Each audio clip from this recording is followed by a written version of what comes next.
This is a quick video documenting the heat and performance issues I've had with my 2011 MacBook Pro. Essentially, the issue is that the MacBook Pro has a dtrace script that gets injected into the kernel, and then what ends up happening is that it bumps my CPU up to 100% utilization during during when I'm running a build or something like that. The temperature of the CPU spikes, which then injects a dtrace script, and then the performance tanks. And again, I think this is only present on the 2011 MacBook Pros. Step one, and I started finding this out when the temperature in California got really hot. It was the temperature, the ambient temperature in the room was 100 degrees Fahrenheit, and then the box itself would go up to, insanely high temperatures, 185 degrees Fahrenheit. The first step is you got to turn off your LCD. That actually had a demonstrable impact on performance, maybe like 5 or 10 degrees, but I was still seeing the performance issue. My performance now is 133 degrees Fahrenheit, seems to hover around that.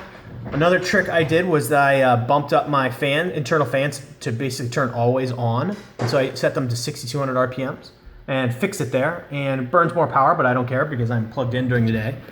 The next thing I did was I purchased this laptop cooling fan from Amazon. It's like $15, and it plugs in through USB and drives the laptop.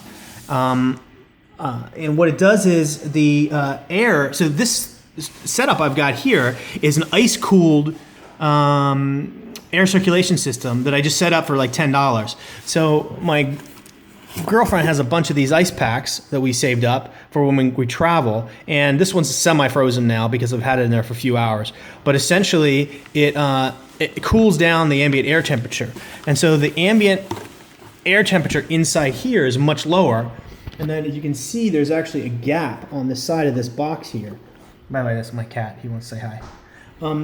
So there's there's a gap that I made in the side of this box so the air can come through here without much obstruction.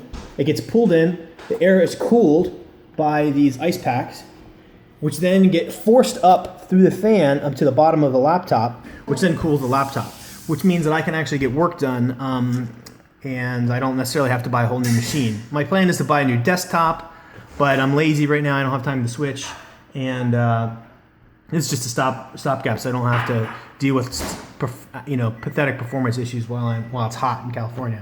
So that's it. If you have a 2011 MacBook Pro and you're experiencing some performance problems, this is this whole thing cost me $20. Literally, this was $15. The box cost nothing because this shipped in the box. And then, just a few ice packs are $5. So if you're using the machine at home, this is a totally reasonable setup. My girlfriend says it's janky, but whatever, it cost me $20. So.